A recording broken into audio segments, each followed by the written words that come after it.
창세기 27장 30절에서 40절. 이삭이 야곱에게 축복하기를 마침에 야곱이 그의 아버지 이삭 앞에서 나가자 곧 그의 형 에서가 사냥하여 돌아온지라. 그가 별미를 만들어 아버지에게로 가지고 가서 이르되, 아버지여, 일어나서 아들이 사냥한 고기를 잡수시고 마음껏 내게 축복하소서. 그의 아버지 이삭이 그에게 이르되, 너는 누구냐? 그가 대답하되, 나는 아버지의 아들 곧 아버지의 맏아들 에서로소이다. 이삭이 심히 크게 떨며 이르되, 그러면 사냥한 고기를 내게 가져온 자가 누구냐?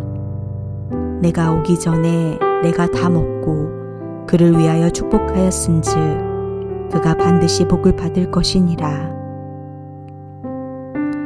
에서가 그의 아버지의 말을 듣고 소리질러 슬피 울며 아버지에게 이르되, 내 아버지여, 내게 축복하소서.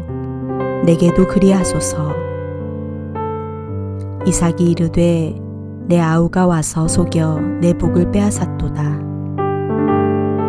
에서가 이르되, 그의 이름을 야곱이라 함이 합당하지 아니하니이까. 그가 나를 속임이 이것이 두 번째니이다. 전에는 나의 장자의 명분을 빼앗고 이제는 내 복을 빼앗았나이다. 또 이르되, 아버지께서 나를 위하여 빌 복을 남기지 아니하셨나이까. 이삭이 에서에게 대답하여 이르되, 내가 그를 너의 주로 세우고 그의 모든 형제를 내가 그에게 종으로 주었으며 곡식과 포도주를 그에게 주었으니 내 아들아, 내가 내게 무엇을 할 수 있으랴. 에서가 아버지에게 이르되, 내 아버지여, 아버지가 빌 복이 이 하나뿐이리이까. 내 아버지여, 내게 축복하소서.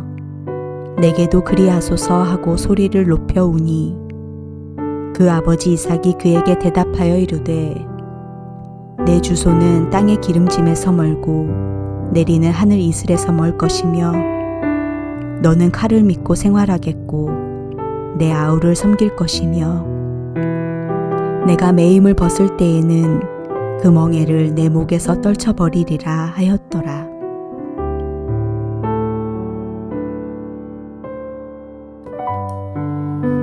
이 27장에 등장하는 사건의 중심에는 복의 행방이 놓여 있습니다. 언뜻 보기에 이삭의 집안의 비극은 하나님께서 야곱을 일방적으로 선택하신 까닭인 것 같지만 진실은 오히려 그 반대입니다. 일방적으로 선택을 감행한 쪽은 이삭과 에서입니다.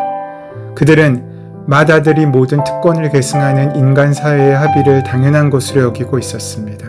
그래서 하나님의 말씀이 아닌 세상의 법도와 세상의 흐름에 따라가려고 했습니다.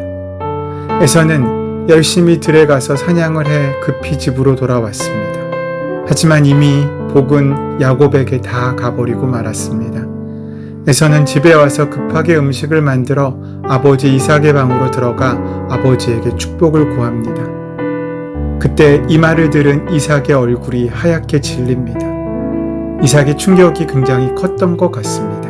그래서 성경은 심히 떨었다고 표현하고 있습니다. 이삭이 이렇게 충격을 받은 까닭은 하나님 때문입니다. 그가 하나님의 뜻을 거역하고 몰래 에서에게 축복해 주려고 했는데 결과는 야곱에게 축복해 주었기 때문입니다. 그는 여기에서 하나님에 대한 큰 충격을 받습니다. 그는 하나님의 뜻이 아니라 자신의 생각대로 야곱이 아닌 에서에게 복을 전하려고 했습니다. 하지만 하나님께서는 그 뜻을 이미 이루고 계신 것입니다. 하나님의 뜻은 반드시 이루어집니다. 설령 하나님의 방법이 멀고 험하게 보일지라도 하나님의 선한 방식을 믿음으로 신뢰하고 기다릴 줄 아는 바로 그것이 믿음입니다. 나는 하나님을 속일 수 없습니다 라는 사실을 인정하는 것이 회개입니다. 기도가 응답되었을 때가 아니라 응답이 이루어지지 않았을 때 바로 그곳이 우리의 믿음의 자리이고 그 믿음의 자리가 하나님을 만나는 자리입니다. 신실하시고 변함없으신 하나님, 그 사랑의 하나님을 거기서 만날 수 있습니다. 사랑은 속이는 것이 아닙니다. 사랑은 진실한 것입니다. 에서는 자신에게도 남은 복을 빌어달라고 졸라댔지만 이삭은 이 상황이 단순한 실수나 사기 사건이 아니라는 사실을 이미 깨닫고 있었습니다. 하나님께 인간 사회의 규칙을 요구할 수 없다는 것을 알게 된 그는 축복을 번복할 수 없었습니다. 할 수 있는 것이라고는 에서가 척박한 환경에서라도 애를 쓰면 자유를 얻을 수 있을 것이라는 예언뿐이었습니다. 에서는 이런 사실을 늦게 발견하고 대성통곡했습니다. 그런 에서가 안 됐다는 생각이 들기도 합니다.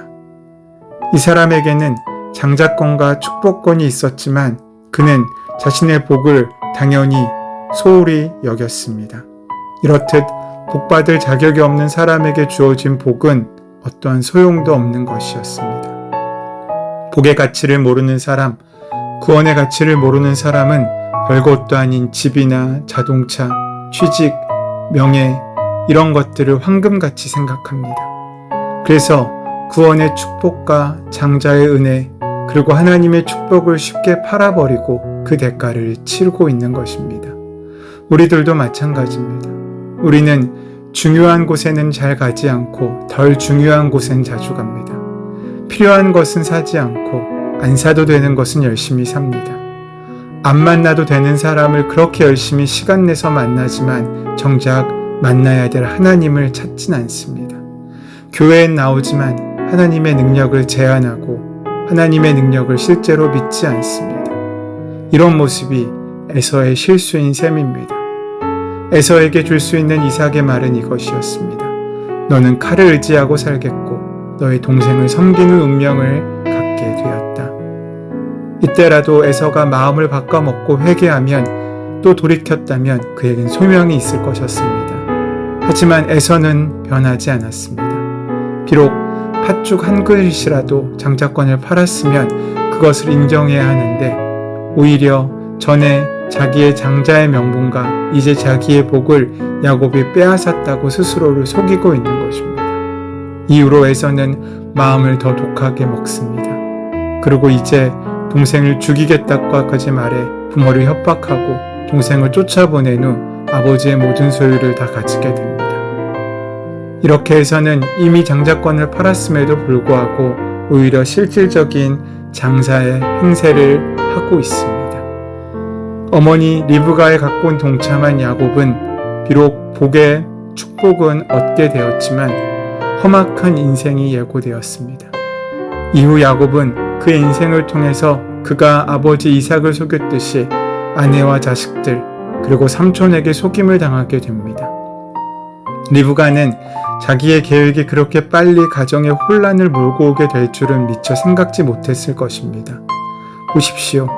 이삭이 야곱에게 축복한 사실을 뒤늦게 한 에서는 야곱을 미워하여 심중에 죽이기로 결심합니다. 아버지를 곡할 때가 가까웠은즉 그때를 기다리겠다는 것이지요.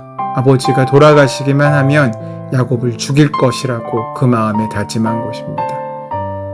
리브가의 입장에서는 사랑하는 아들을 잃어버릴지도 모르는 처지에 놓인 것입니다.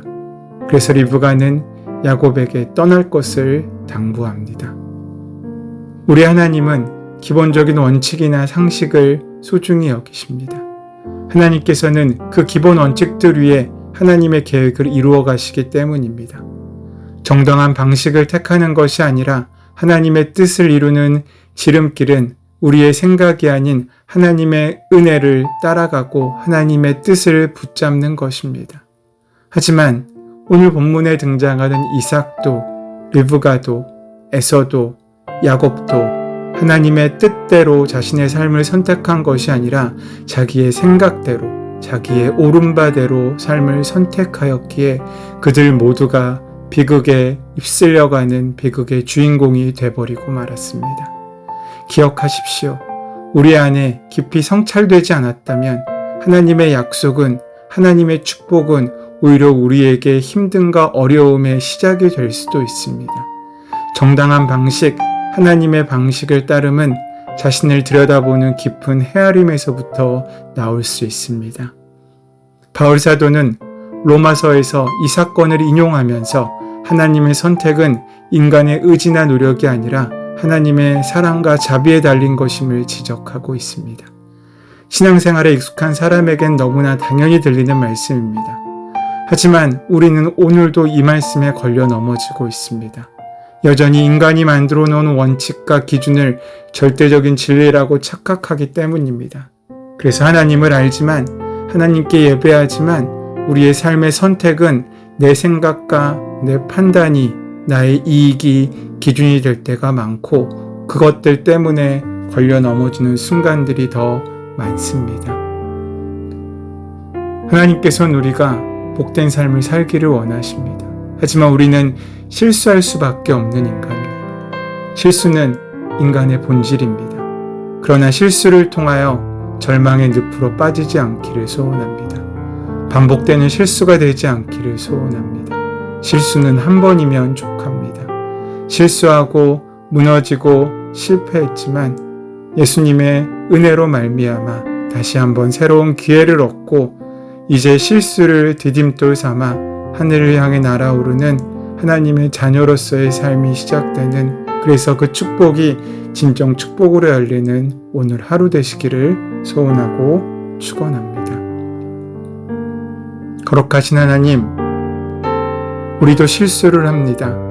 하지만 우리의 실수가 변하여 복이 되게 하여 주시옵고 우리의 허물이 변하여 은혜가 되게 하여 주시옵소서. 예수 그리스도의 이름으로 기도드립니다. 아멘. 이제 주신 말씀을 마음속으로 묵상하며 이 말씀을 삶 가운데 만나고 누리기 위하여 또 우리에게 주신 기도의 제목들 가운데 하나님의 손길이 임하실 수 있도록 함께 기도함으로 나가겠습니다. 함께 기도하시겠습니다.